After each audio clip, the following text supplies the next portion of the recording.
Hey guys, it is Mopar Monday here in West Virginia. So we are going to take a look at some 68 Plymouth GTXs today. And we would have had four of them, but one of them actually fell apart because of zinc rot or zinc cancer, diecast cancer, whatever people refer to it as. But it's just where the combination of the alloys and the zinc were not good, and later on they just start kind of disintegrating. It comes apart.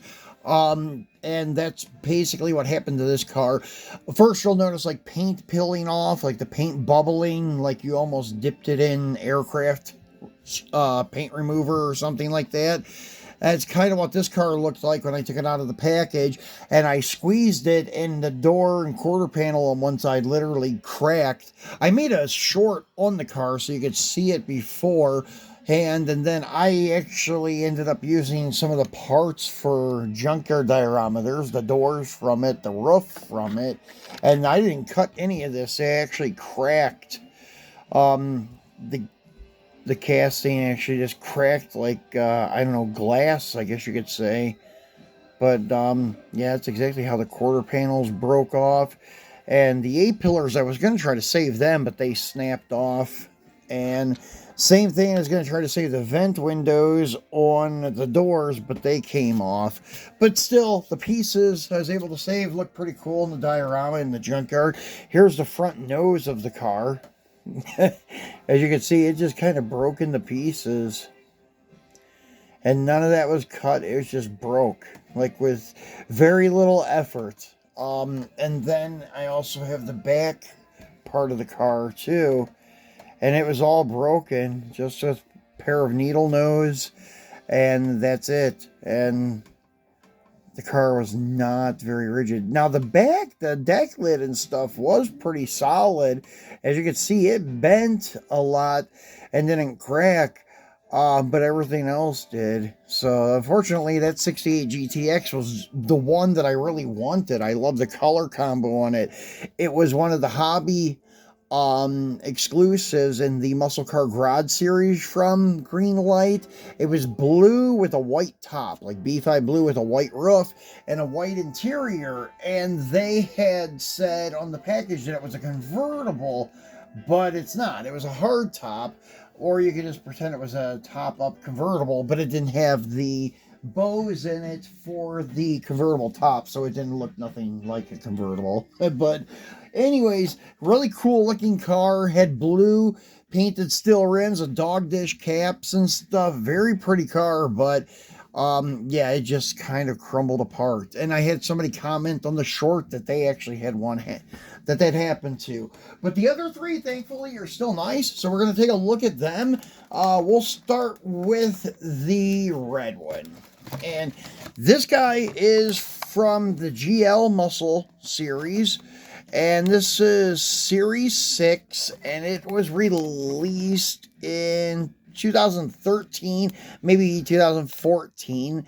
Usually when the copyright is 1 year, it came out, and it was released the next year.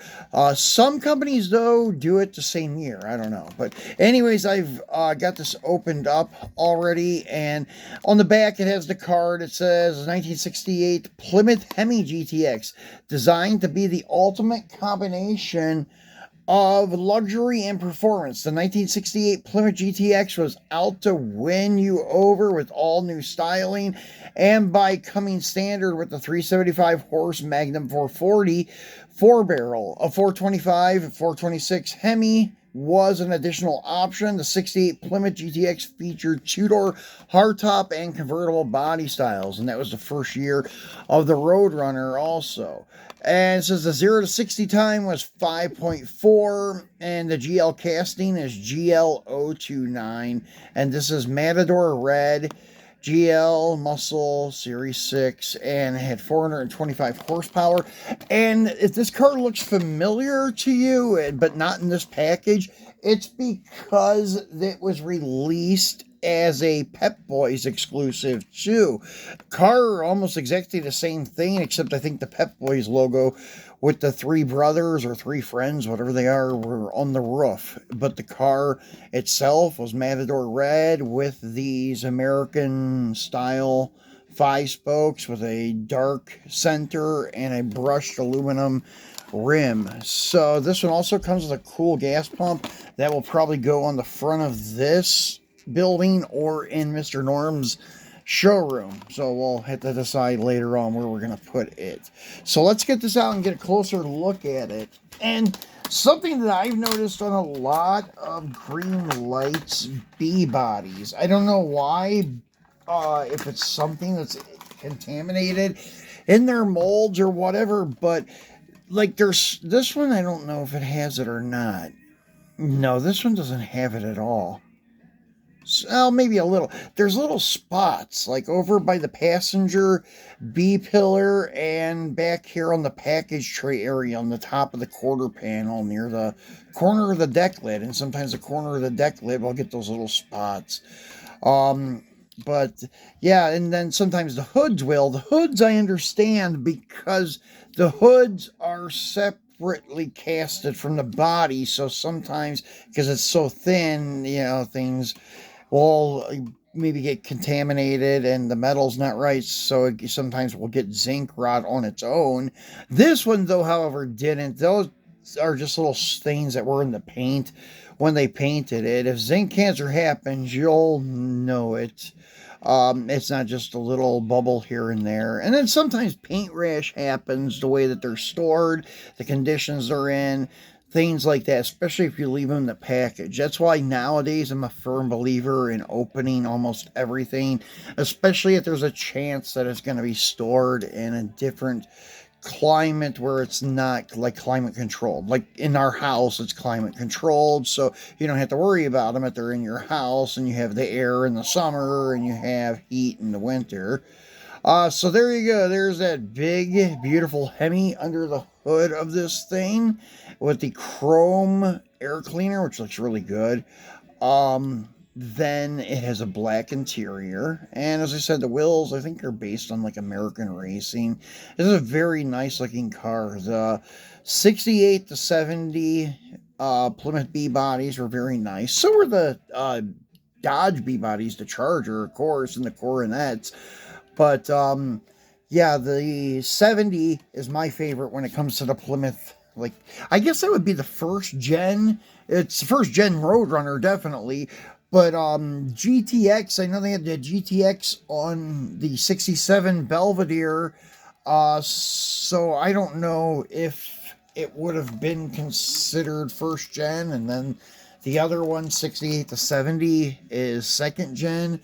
So I don't know how you would call that. But I know there's an official way of calling them, like the 66, 67 Satellite or Belvedere, not Satellite, but would have been your first GTXs, and then the 68 to 70 would be the second gen, and 71 to 74 would be your third gen. So here's number 2 in yellow. And it looks pretty good. This one sold at auction at Barrett-Jackson for $64,900, and it was a Hemi car. That's actually surprisingly cheap nowadays. This was, however, back in 2010, so 15 years ago. And this has a story right up on it. We're not going to read all of this, because it's pretty much the same rewrite of what was on the other one, but a little more detail, like the quantity of how many were made and such, and also horsepower and options and things like that. But yeah, the GTX is, as they say here, it was known as the gentleman's car, the gentleman's hot rod, or gentleman's muscle car. There we go. I'll get it right here in a minute. So anyways, it was more, I guess, luxurious than the Roadrunner. You could get more luxury options on it than you could the Roadrunner. So, and like the trim maybe would have been more, I don't know, luxurious than the Roadrunner, like when it comes to interior and paint and other things. But let's get this guy out and take a look at him. So this is number 2 here, and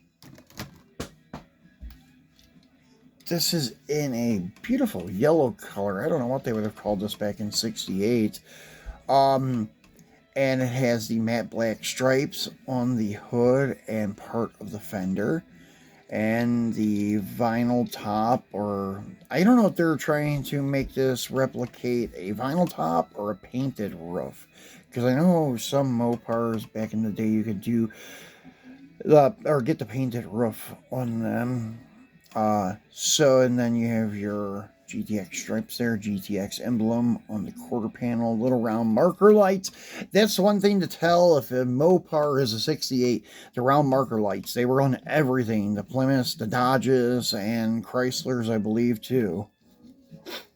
So nice looking rear taillight panel on these. And then another Hemi. This one's cool. The valve covers are also done in silver, not really chrome, but to make it look chrome. The other one was just orange, so that's kind of cool. And they did get it right with the shape of the inner fenders on these and being body color. That's the one thing that I do like about their B bodies. They did do it right. Now their E bodies, they kind of made look more like the engine compartment of a Camaro with like a removable subframe. Instead of like the unibody construction as we know Mopar has.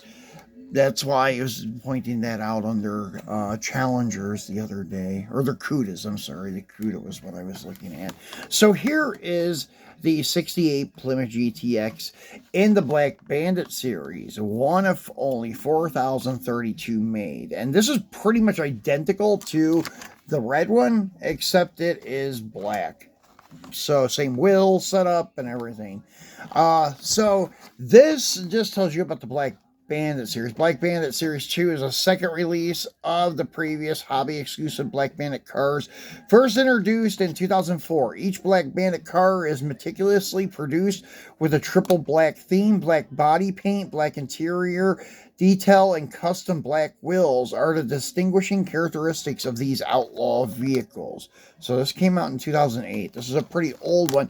Now this one started to get, I guess I would call it paint rash, but I don't know. It doesn't really look like paint rash. It looks like, I don't know, paint bubbles or something.